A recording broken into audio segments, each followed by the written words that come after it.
How's it going, guys? Cody back again, dropping yet another video. Right, guys, as you know, I keep going after Forest Bank. I'm getting loads of stories about Forest Bank recently. So let me tell you about how this story came about. Now, this story isn't new. It happened a year or so ago. And there was, I think it was 2 or 3 prison officers that worked at Forest Bank, which is my old prison, ran by those joker Sodexo. And they was caught stealing £100,000 worth of items from within Forest Bank prison. These are prison officers stealing items from within the prison, getting them out, consoles and such, DVDs, CDs, shit like that, and putting them on eBay. And they made £100,000 worth of cash, apparently. So they was jailed on the back of it.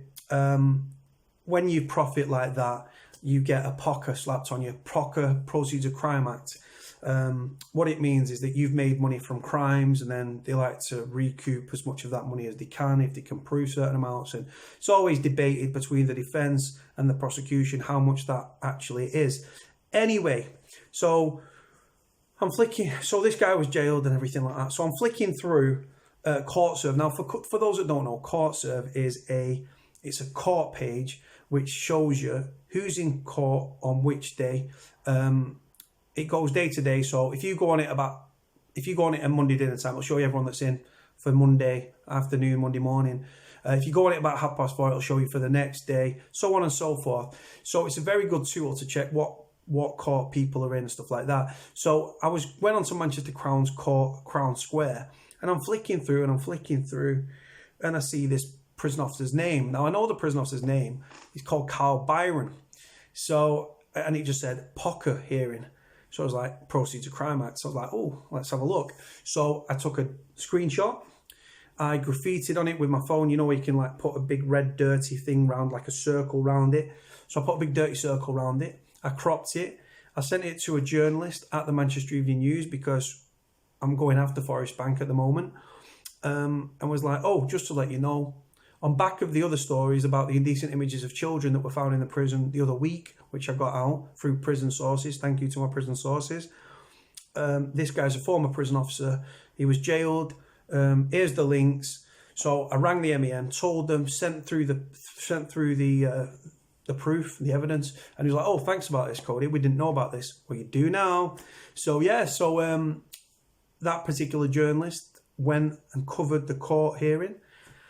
This is the findings of the POCA, and I'm going to do my bit at the end. So there's a link in the description below, like we always do. This is a story in the Manchester Evening News, and the headline reads, "Wrestling figures, power tools and a van. The modest taste of the ex-prison guard whose Forest Bank scam made him a mint." There were no fancy cars or luxury holidays for Carl Byron. He spent the cash on wrestling figures, a van and power tools.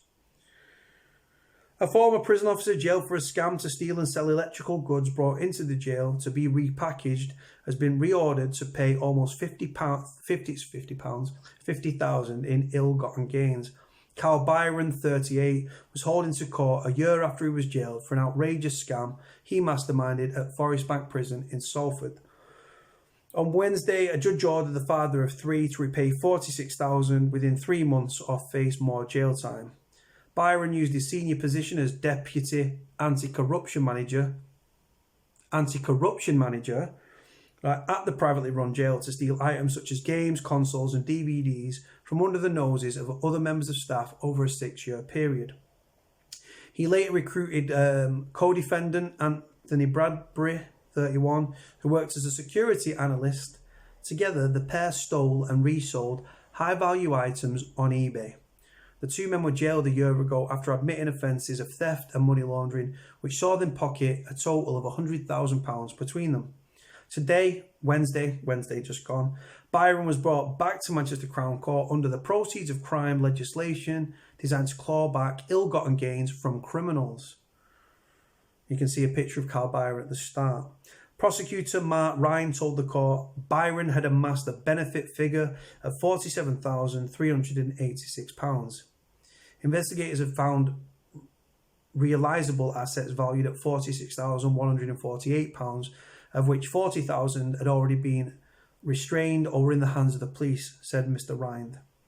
Judge Field QC ordered the defendant to pay £46,148 to Lifetime Ventures, the private company which had run the repackaging operation within the prison since 2010. The defendant was given 3 months to pay or face a further 6 months in jail. The most valuable items with realisable assets, uncovered by police is an ISA account which Byron had paid into whilst operating his scam. Also seized was a Vauxhall combi van, power tools and 46 WWE wrestling figures, including one of Hulk Hogan. I was going to make a joke then, I'll leave it. Police found that. Also, although Byron lived comfortably life thanks to his ill-gotten gains, there was no evidence he led a champagne lifestyle. At his sentencing a year ago, the court heard Byron had been employed by Forest Bank since 2008 and had access to the keys of all of the areas of the prison. His role as Deputy Corruption Manager allowed him to handle sensitive information and intelligence reports relating to staff and prisoners. Prosecutor Mark Ryan told the court that the utmost trust was placed in the defendant. There's also a picture of Anthony Bradbury that I'll put at the start. Bradbury had worked under Byron since 2014 in his role within the security operations team and was viewed as a very well respected and hard worker, it was said. But investigation into the pair, conducted in 2017, revealed a series of messages between Byron and Bradbury. The court heard about the chummy and sometimes affectionate texts, often signed off with kisses to one another. Aww. In one text, Bradbury said to Byron, "We're the best team in jail and you made me from a boy to a man, the best thief in the jail." They would describe good grafts when they had stolen particularly valuable items and repeatedly quoted the phrase, "Man cannot live by bread alone." Byron once wrote to Bradbury, "You have more deliveries than HMV here." The court was told that Forest Bank had an industrial work section where prisoners could work for modest sums of money as part of rehabilitation.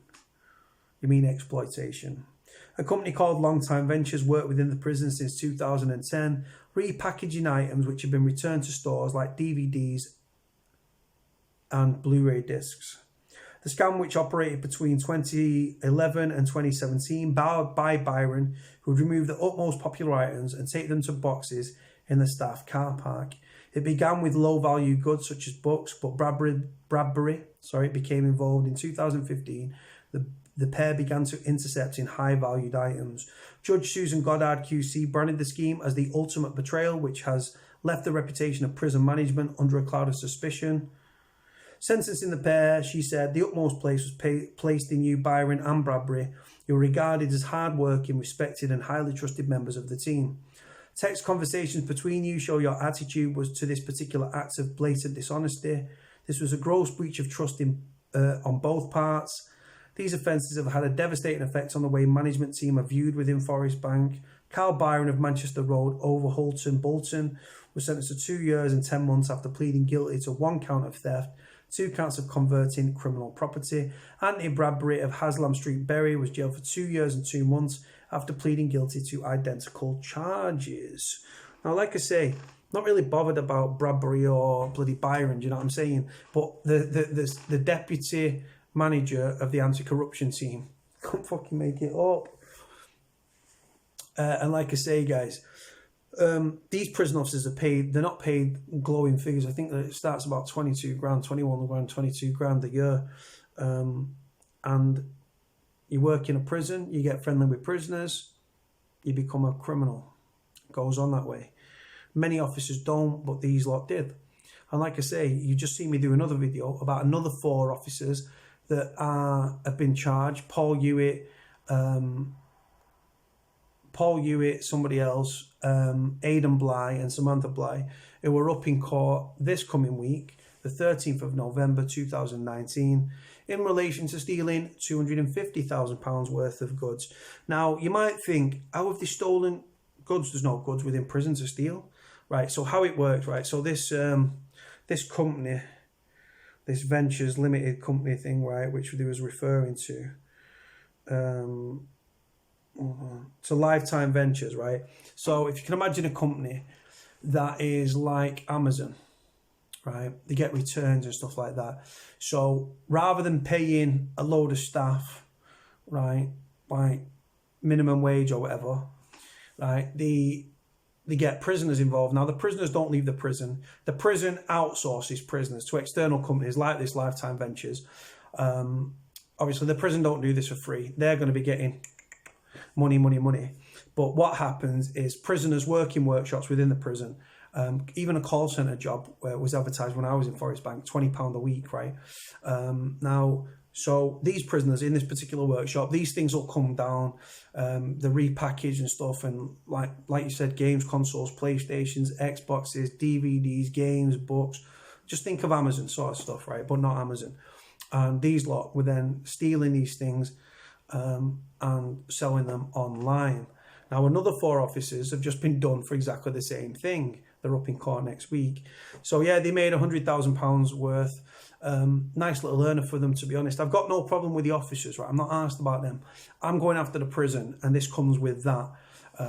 Corruption within Forest Bank is rife, and prison officers like Carl Byron and Anthony Bradbury should blow the lid on the jail, because they could bring the jail down. Because Matt Spencer, God knows how Matt Spencer, who's the director, or that's what private prisons call governors, director. So the governor, Matt Spencer, who's a joker, who's not fit to run a bath. I don't know how he's still in post, to be absolutely honest with you. It's one story after another, and I'm getting a lot of these stories out because my prison contacts are absolutely top drawer. I've got prisoners' mothers, and I've got other people that feed me information from inside the prison. And I've got a very good inside track to what is going on within the jail. Everybody's shagging everybody else. You've got prison officers having affairs on their wives and their girlfriends or their husbands with other prison officers and even prisoners. Drug taking amongst prison officers is rife. Steroid use within the prison by officers is rife. Violence, corruption, deaths in custody, you name it, it's all going on. And that's not just at Forest Bank, that's at all prisons. But yeah, I've got a very bad taste in my mouth by Forest Bank. I've tried to go on a visit to see a friend of mine. They wouldn't let me in because I had ripped effect jeans, which I'm aware of what you can and can't wear, but I didn't think my jeans, to me, did not warrant it. But because of who I am and what I do, I'm nobody, but I speak up for prisoners and I get stories out and I embarrass Forest Bank so they don't let me in the jail. So then I get involved with family protests and stuff and highlighting failings and get out stories. And like I say, I got this story out because the journalist I spoke to in the paper wasn't aware of it, so I got it out. The story that's coming up about the prison officers that are in the dock next week, Paul Hewitt, Albertson, Aidan Bly and Samantha Bly, they wasn't aware of that. They are now. The attack that took place yesterday, where a prisoner left fighting for his life in a bad way and had to be airlifted to hospital after being attacked by other inmates on E1 just Saturday afternoon, about 10 to 1, 5 to 1 in the afternoon. Got that story out. We got the indecent images of children story out. We got the prison officer arrested. We got another 2 prison officers that were arrested, a 29-year-old and a 19-year-old. 2 separate stories. That there was another officer recently that works on, I think it was B-Wing, who was caught with mobile phones in his boots. We got the death out, the tragic death of 64-year-old Ray Lucy from Chadderton near Oldham. God bless Ray Lucy, may rest in peace. We attended a prison protest for the family of Michael McDonough. God bless Michael McDonough, may rest in peace. My thoughts and prayers are obviously still with your friends and your family. No justice, no peace, and justice for obviously Michael McDonough, justice for Ray Lucy. You had another prisoner, the Romanian sex offender who slit his own throat and was bleeding out, and then fought off officers and healthcare till he bled out, was pronounced dead in the ambulance. We got that out. I can't, that's just off the top of my head. If I start to actually think, I'll come out with more. Yeah, Forest Bank treat me like a dickhead. I will act like a dickhead. And I'm going to keep doing this. I want to keep digging and turning out stories to bring that jail down. I want Sodexo out of that jail. All prisons are failing, public sector, private sector. But Sodexo Justice Services guys are getting fat and rich off prisoners suffering, prisoners' families suffering. And I used to say prison officers, but I'm not really bothered about prison officers anymore. The amount of corruption and the young officers that are taken on at Forest Bank, oh my God, these officers are babies. You put in young, inexperienced officers on wing with highly manipulative, highly experienced cons. And they put in these young girls on there with like, oh yeah, babe, and they've got all the fucking eyebrows done, the eyelashes tattooed on and all this shit. And then they end up having sex with prisoners. And people wonder why corruption is the way it is. The fact is, it's a laughingstock, that jail. And if it wasn't for the amount of people leaving prison in body bags at that particular prison and the corruption and the cover-ups, it would be laughable, but it's not. Too many prisoners leaving prison in body bags. And there's been 5 in, I think, over 14 months now. But the next story reference Forest Bank, guys, is not very far away. In fact, we know when it's coming. It will come on the 13th of November. I will bring it to you. I was even going to attend court, guys. Going to leave it there. Like, comment, subscribe. Cody out.